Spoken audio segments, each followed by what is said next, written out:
Welcome to Sports Connection. I'm Darrin Joins, Williamson County Schools Athletic Director.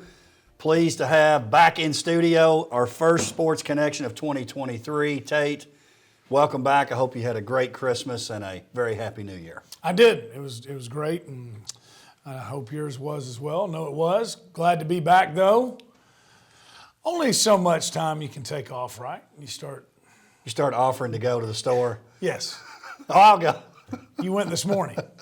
It's okay. I'll go again. So I bet Coach Mathews goes to the store and does pull some of those moves, doesn't he? Coach Mathews starts looking for something to do on Christmas Day about 12:31.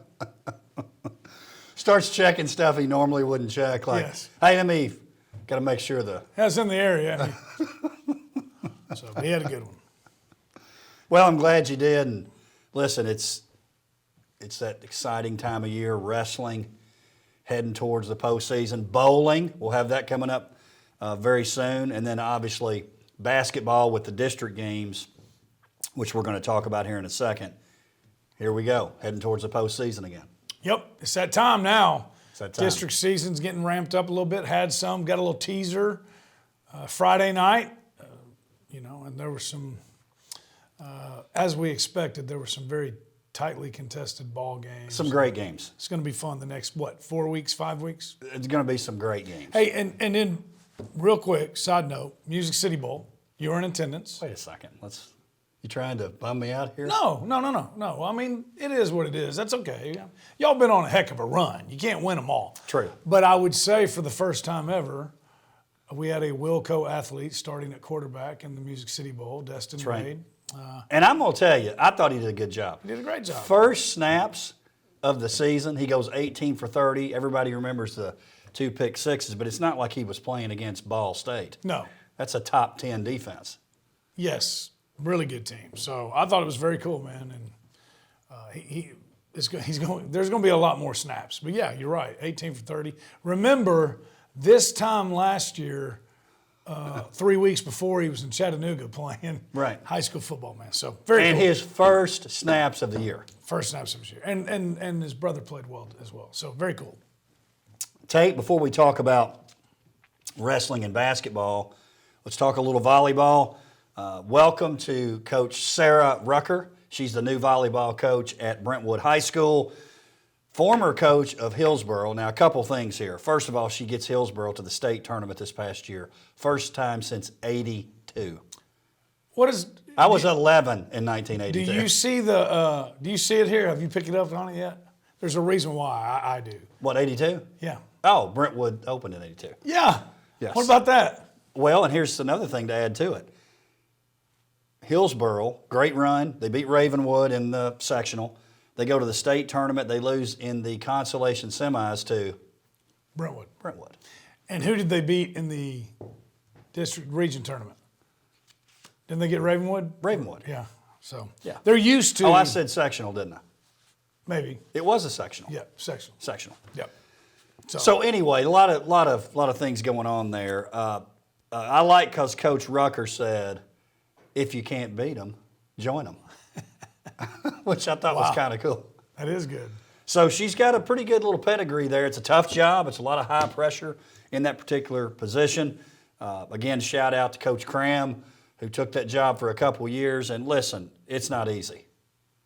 It's not easy. Not that one. So now she's 2 removed from the legend. Maybe it eases up a little bit. Expectation's still going to be there. Yes, especially at that program. So, but she knows that going in. She can handle it. I mean, she not only is she here, but she plays against them. She can handle it, and she's ready for it. And she, that's a tough job for a lot of reasons. But the job she had was tough for different reasons. So she's up for it. It's going to be fun. It's going to be a lot of fun. And the cupboard is not bare. A lot of good young talent. Not bare at all. Tate, let's talk a little wrestling. The Johnny Drennan Memorial Tournament at Father Ryan. And we're going to open up 2023 with this, Jim. You didn't wait long. Tournament dates back to 1968. Yeah. And I wasn't born then. No. 1968. But you talk about this. It's kind of like the track event that we have in the spring that you know a lot about and talk about. But talk about this one. When you're talking wrestling, you're talking about Middle Tennessee. I don't think it's a stretch to say, in terms of depth of field, you win this, you're probably the favorite for the state tournament, assuming you're not wrestling someone in your class. Yes. Yeah, good point. Yeah, it's the measuring stick for sure. It has been since maybe not 1968, but very shortly after. But you've got, 54 teams, teams from other states. You've got AA teams, AAA teams, Division II teams. So, you're very. If you win this, there's a very good chance that you've beaten at least one, maybe two, sometimes even three state champions. So it's the best of the best. And like we said, there's teams from Union County, Kentucky. And they were the winners. They were the winners. They're good. They're kind of the Cleveland of Kentucky wrestling. Now, you'll appreciate this. Union County, Kentucky, graduate of Union County in 1988, Mr. David Woods, Portland High School I'll principal. be danged. Hey, where is that? What's it near? That's western part. Western, okay. Yeah. So above Bowling Green? Yes. They're good. They're good. They're really good. They come down every year. They defeated Father Ryan. Going into day two, I think Brentwood was sitting at 3, maybe even second. So, that means, what does that mean? It means you got a lot of guys still in having a chance to place. So, but yeah, man, it's a prestigious tournament. It's a tough tournament. All the coaches will tell you they're going there to get tested, but also you'll have a pretty good idea where you're going to be. And you're right. If you win that one, unless you hit somebody that's in your own division, you got to be one of the favorites to go win the state tournament. Landon DeSelli, Summit at 138, gets our only win. I say only like that's a disappointment. We had a lot of great results, though. Yeah. He defeats the defending state champion from South Carolina. He was down 9-2 in that final. He won 9-2 Right. In that championship. Ken Curtis from Fairview at 195, he defeats a state champion in the semis, and he was down.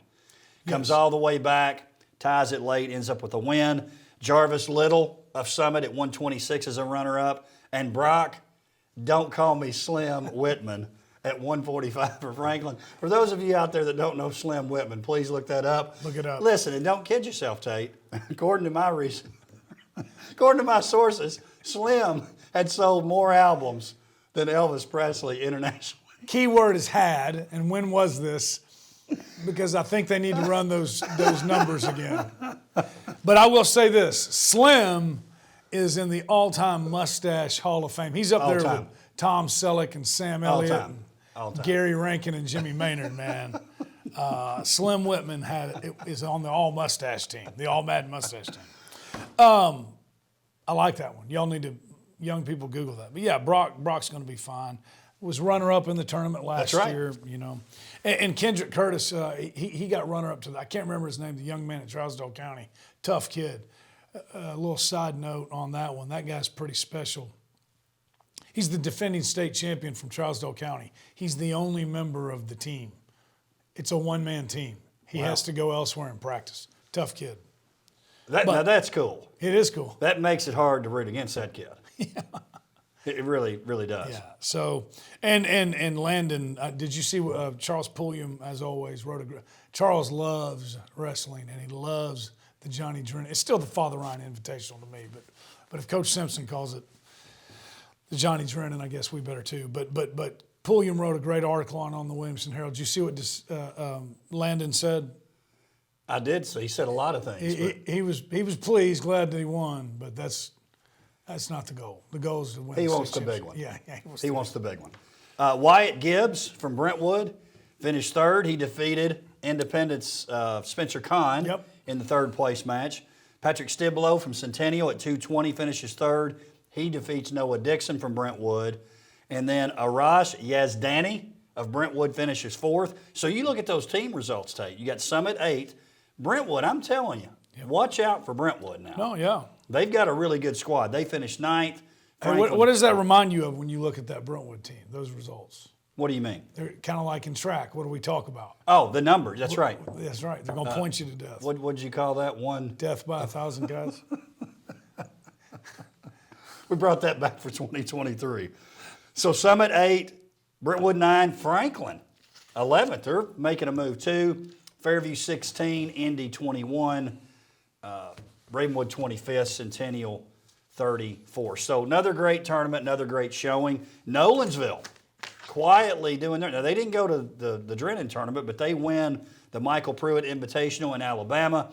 Chase Mays at 152, Zach Sinner at 182, both champions. Elena Montpool of Nolensville was wrestling at the Stewart's Creek tournament. She finishes third. Paige, they finished fourth at the Red Hawk Rumble. Ronan O'Connell was the champion at 285. And then we had a duel last week. Summit defeats Paige 53-21. So a lot going on in wrestling. It's getting that time of year, kind of like basketball, that it's you start looking towards that postseason already. No doubt about it. Summit and Brentwood both in the top 10 in that tournament. Really good. Remember, we had teams from Wisconsin, South Carolina, Kentucky, private schools. Franklin, you mentioned them being 11th. Coach Cathy's done a great job. Number one thing you got to do, you've seen it now. First thing you got to do is get out numbers, right? You can't win when you got 4 weight classes. Trousdale, they're not winning. They're not. But they got to do. That's right. Don't look for them in the team standings. You got to get out numbers. Coach Cathy, he's a Franklin guy. He's a Franklin alum. He's done a great job getting out numbers, right? And then Nolensville. I'd be interested to see. I'd love to talk to Coach Melzoni. I need to ask him why they didn't go. I was surprised. Well, me too. But my guess is they were in that really tough tournament in North Carolina 2 weeks ago. Maybe didn't want to go back to back there, so they go down to. Do you know where the Michael Pruitt Invitational is? Well, I know, but I'm not sure if it's. We're going to do like we do in the southern states and spell one way and we pronounce it another. No, you're right. You'd be pronouncing it right. A-R-A-B. Arab, Alabama. Arab, Alabama. It's right before Lake Gunnersville. Coach Wild knows a great catfish restaurant on Lake Gunnersville. But yeah, Arab, Alabama. Long A. Long A. Ahab the Arab. What's that guy's name? Yeah, you do. Ray Stevens. He had a song, Ahab the Arab. But anyways, my guess is didn't want to put that North Carolina team. I mean, that didn't want to stack the Johnny Drennan on top of that. Well, it wasn't because I would have loved to have known where they would have finished Me up. too. I can assure you this, they weren't running from anyone. No. Or hiding. No. They're good. And then last thing on wrestling. Ronan O'Connell. What does he do in the fall? Doesn't he play another sport? Oh, he plays football. Doesn't he have a UT offer? Wrestling, that's not hurting his college football opportunities. They're actually helping him. At all. It's helping a lot. Yes. Not hurting at all.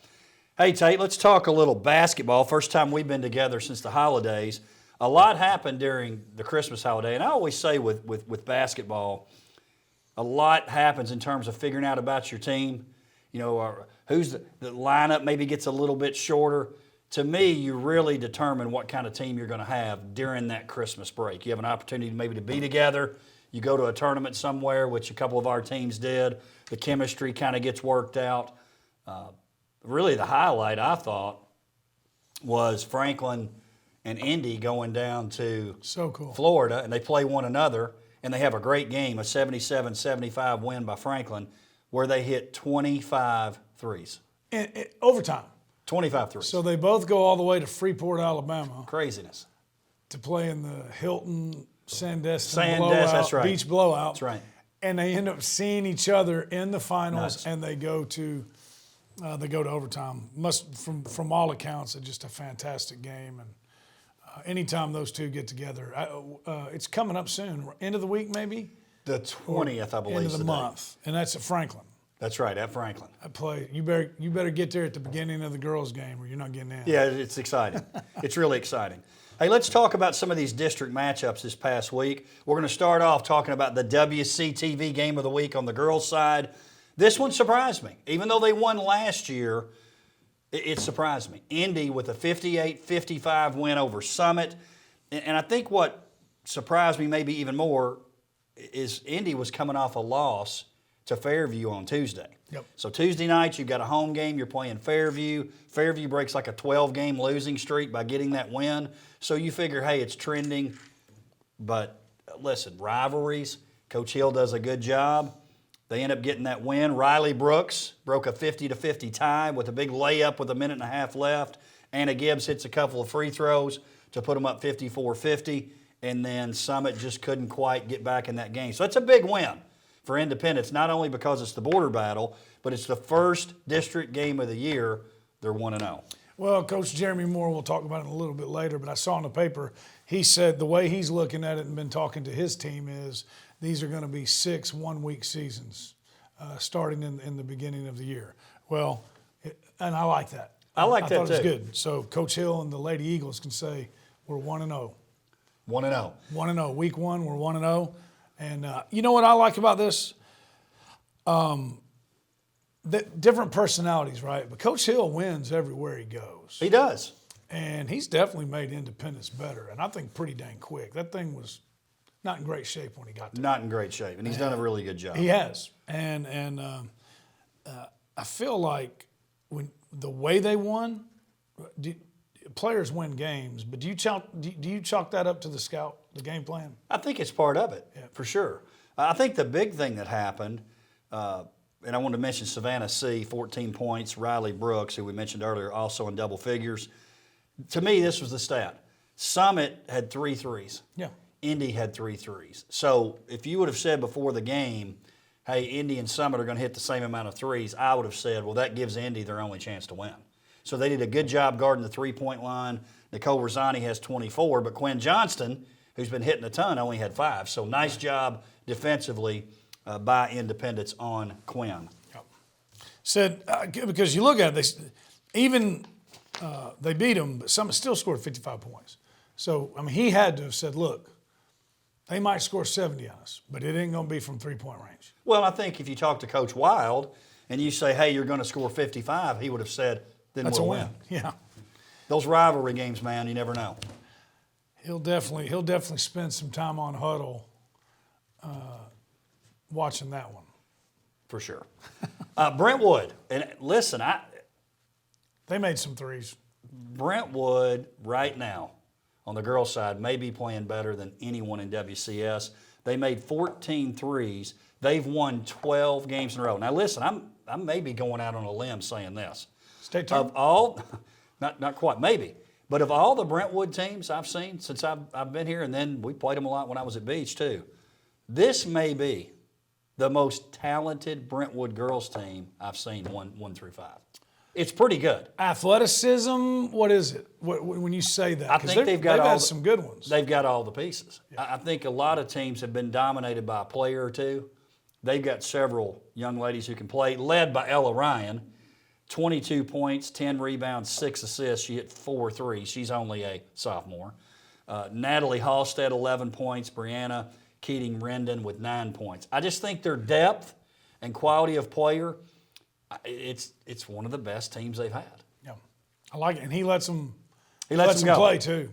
Lets them go. Centennial obviously suffering from the loss of Gourday. Yes. Addison Gourday's out for a while. Hopefully she can get back. I'm not sure if it'll be this season or not.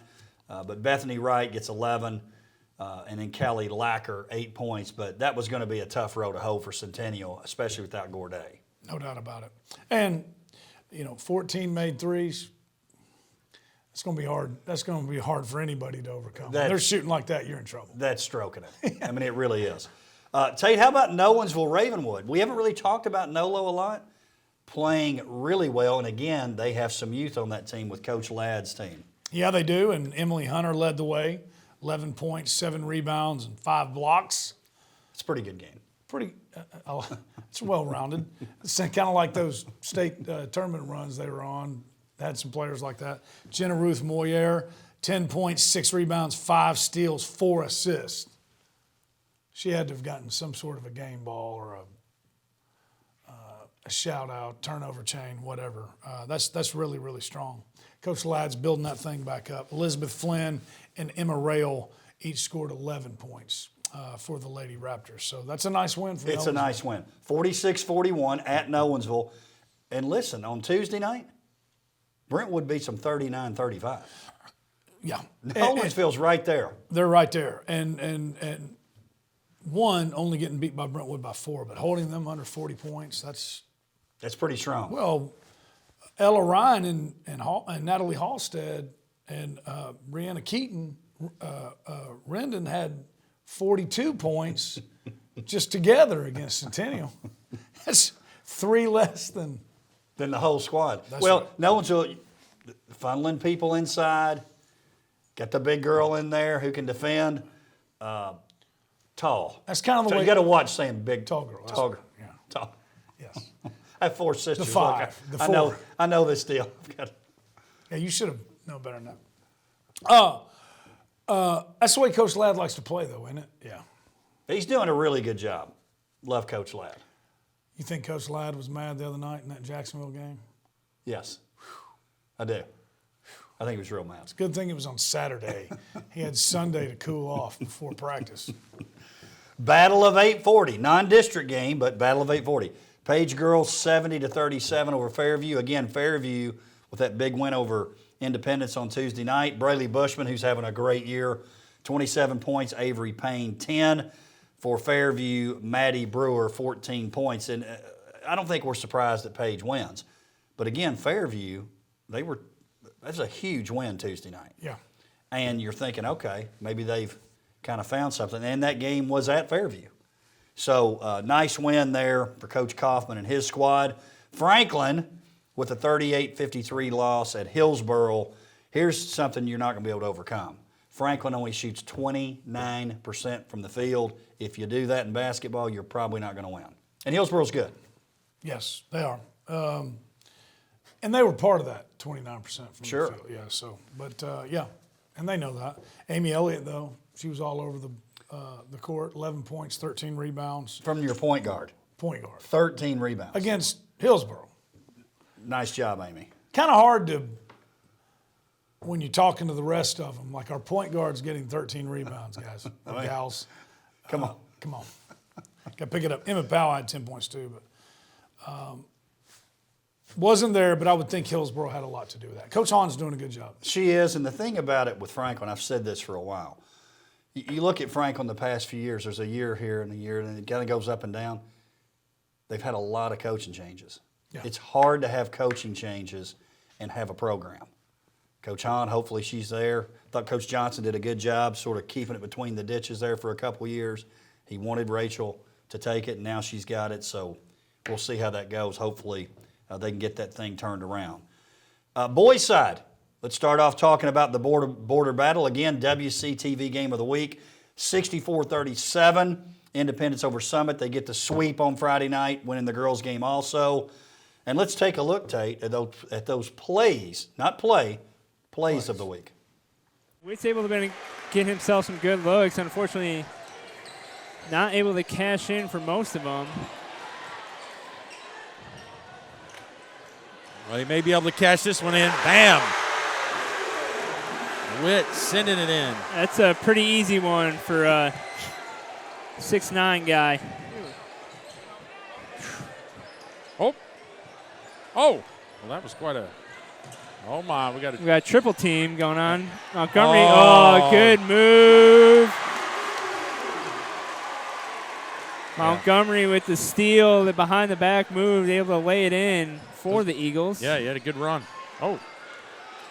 Montgomery behind the back again. Makes it look easy. Well, first of all, it's great to hear our man PB, bowling coach extraordinaire Paul Brees, on the call. But, Well, and I was told, listen, by intern Lance, that sometimes the play of the week is determined by the play and the reaction. oh, So Coach Brees doing a nice job with the well, reaction. he was fired up on this one. Several things on that, but the number 1-2-1, the catch that Witt made on the first one, It's nice. I think goes to show not only is he a good a basketball player, but his athleticism. But 3, two, you hear about the scoring when it comes to Jet Montgomery, which obviously he does that very well, but active on defense, hands on balls, making steals and turnovers, and he's more than just a scorer, which I know Involved in all 3 plays. Yes, right. Involved in all 3 plays, and that behind the back was pretty nice. So, You think Coach Stidham would like to have Tylen Lewis playing some football for him? oh heck yeah, yeah. You watch him always play, thought and that. you're like, that's a Division I football player, maybe. Shoot, yeah, man. No pressure, Tyler. I'd want Witt out there too. No kidding. I'd take all of them. He was running flags. Well, you're like, hey, man, get out there and Yeah, play on the team. right. Kind of like Brentwood started doing a little bit with Cochran when they get down on the goal line. You know, just put them out there, throw it up. That's right. Toss it up No, there. Thailand would be a really good one, but again, very nice plays there.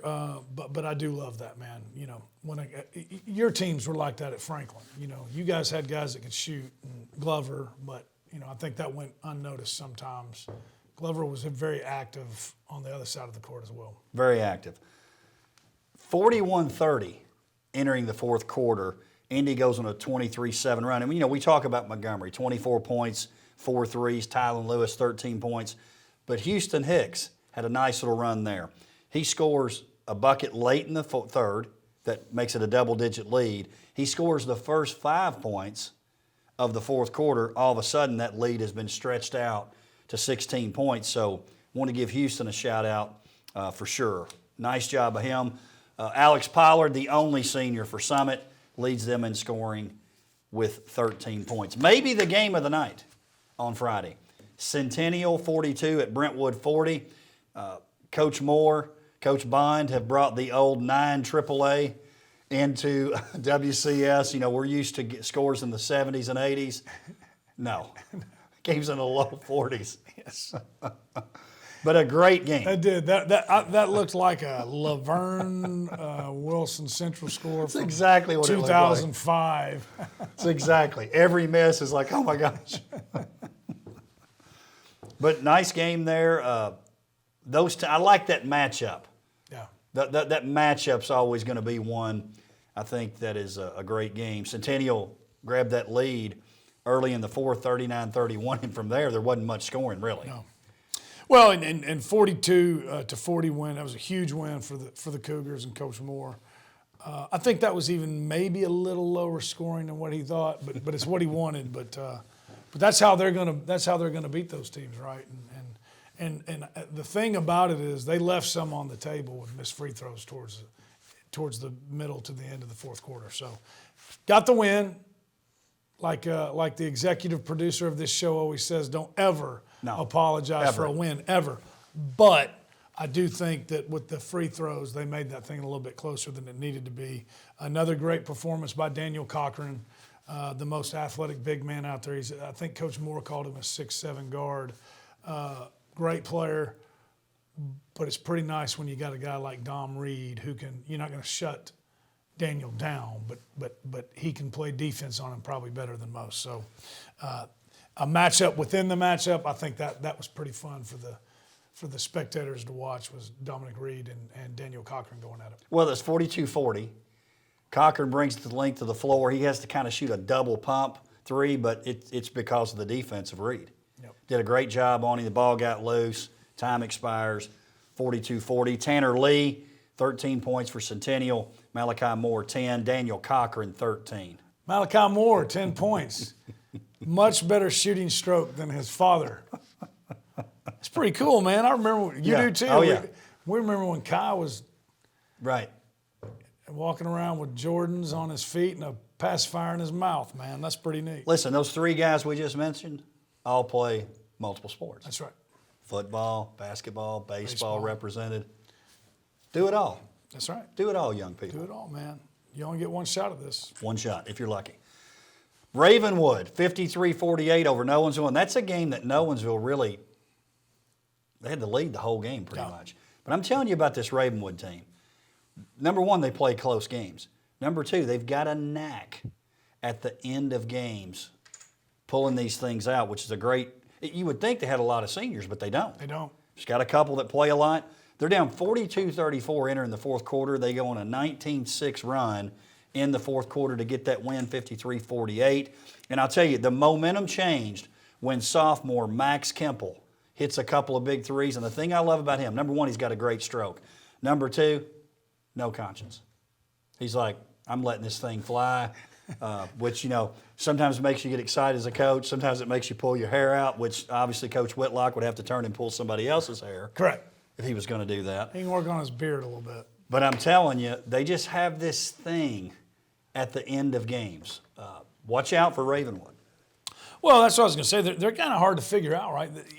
As well as Franklin's playing, who's beat them twice? Ravenwood. Ravenwood, man.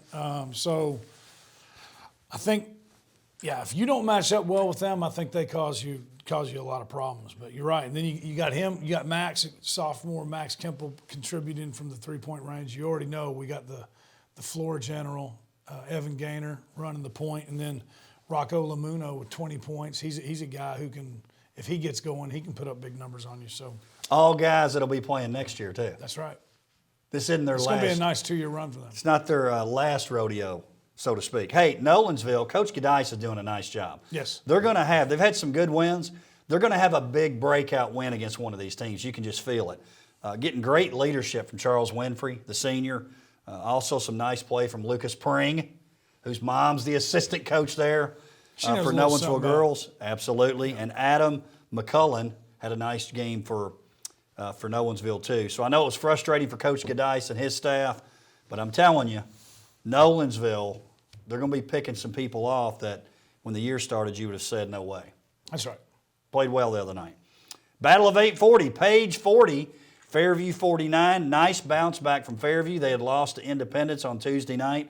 And when you watch that game, you're like, man, you're watching two of the better teams in WCS regardless of class. The thing I like about Fairview's team, a lot of things to like about them. To me, as much as any team I've watched, everybody knows their role. It's important. Everybody buys into the role. You can just feel it by watching them. So that's a credit to those players as well as Coach McCoy. Mays McCoy, Nathan Dillingham, both 11 points. I love McCoy's stat line though, Tate. 11 points. 5 assists, 4 rebounds. Stat stuffer. Stat stuffer. Jonathan Sawyer, same way. Good teammate. Sawyer's a big kid. Yeah, he 8 is. points, but he gets 6 assists from that post position. Again, they've got some. They're a team that you could look up and go, oh yeah, they're in the state tournament, and I know why. They've got a shot. Yes. And I think this is the year they've been building towards that. So. And they've played a really nice schedule. Only loss besides Independence is to a really good Gallatin team. That's right. Who they lost to in that Hickman County General. tournament. The General. Yeah, I like this team. That's a good win, man. Page has been playing well, and so for Fairview to get that win, you're right. He's playing a tough schedule, getting ready to get to the end of January, and it's going to pay dividends. Both teams start district play this week. Fairview at Harpeth, Page at Lawrence County. Final game of the week, Franklin with a tough loss at a very good Hillsboro, 55-61. The teams had a combined 3 losses entering the game. Hillsboro with 1 loss, Franklin with 2 losses to Ravenwood, which is pretty incredible. You know, it's kind of a sad part of the game, and it's just part of athletics. Franklin's Christian Brown, he goes down in the second quarter, has to leave the game. Really long delay. I think it was a pretty emotional time for Franklin to see a teammate go down. Shout out to Christian. We're thinking about you, Christian, praying for you, and hoping he can get back full strength eventually. It's part of the game, unfortunately. Only good thing about it is he's young. So That's right. He's got a couple more years. He'll heal quickly, but yeah, that's tough, man. That's the tough part of sports. It is. Franklin down 12 points. They get the lead early in the fourth, but you have that sense that maybe they were trying to get back in it. Sometimes that happens. You get the lead and then Did you spend too much energy? Yeah, it's not like it's a letdown, but maybe you did spend a lot of energy. Hey, and listen, I know I'm going to have people atting me after this. I'm going to tell you right now, if you're talking about complete player and what he means to his team, I don't know if anybody means any more than Davis Long means to Franklin. 24 points for them. Obviously, he's their floor general. He scores 10 of his team's last 17 points in that game, which tells me when it matters, he comes through. I had no doubt about it. He's been on a tear. You go down to the Hilton Sandestin Classic we were talking about. He had 27 in the championship game against Independence. I think he had 19 before that, 27 before that, 16 before that. And here he is putting 24 points up again. And let me tell you something. You know as well as anybody, Hillsboro is built on tough, hard-nosed defense we're going to guard. And you don't just go in and get 24. I don't care what anybody says. You don't go in and get 24 points against Hillsborough. It's almost kind of like Jordan rules, right? I wasn't there, but I bet he got bumped around a lot, right? Because that's just how they play. Oh, for sure. Yeah. For sure. Oh, by the way, what does he do when he's not playing basketball? Well, he's a pretty good soccer player. Pretty good soccer player. And he's played some football. I don't think that's hurt him in basketball. Hadn't hurt him at all. So. Great young man. He's fun. I've been able to watch him for a long time. They're different, but he and Gaynor remind me of each other a lot. But I mean, the guy the other thing about him is, I don't know, he ought to be running cross country because he never gets tired. Well, you name it, he can do it. Yep. Great young man, great He was family. a kicker for a while. I don't know Yep. if he still is, but Yep, put him in. Jack Medalley, 9 points, points, 9 rebounds. You get a sense these teams are going to have some more of these matchups before the year ends. Obviously, going to play another district game, but that side of the county, that district, that side of the region, gosh, it's the better side this year. it is. It is. And I'm not saying, Indy and Ravenwood, before y'all start, can't beat the others, but in terms of 1 through 5, that side's That's going to be fun to watch a little better when we get there.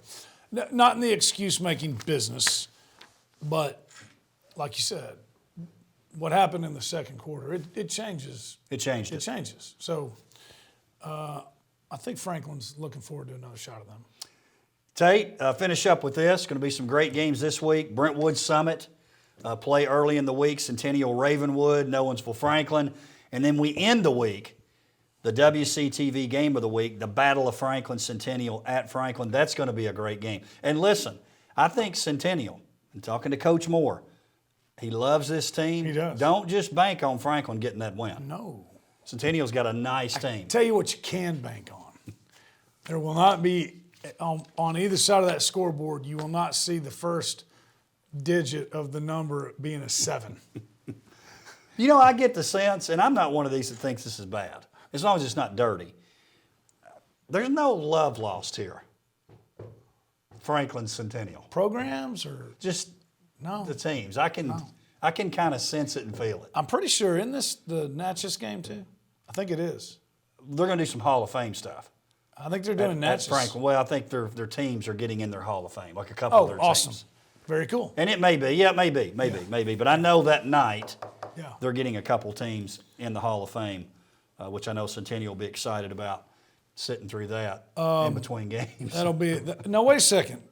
Also, make sure you check come Friday. Pretty sure there's an outside chance the location might change. It'll be at Franklin. It'll be at Frank. Okay. Unless something strange happens. Gotcha. It'll be at Franklin, ready to go. Well, the flagship. I'm looking forward to that game.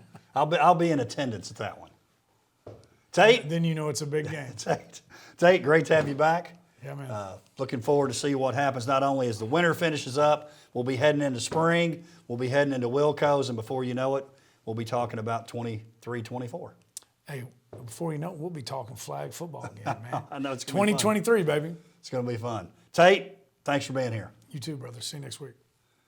Thank you for joining us for Sports Connection. We'll see you next time.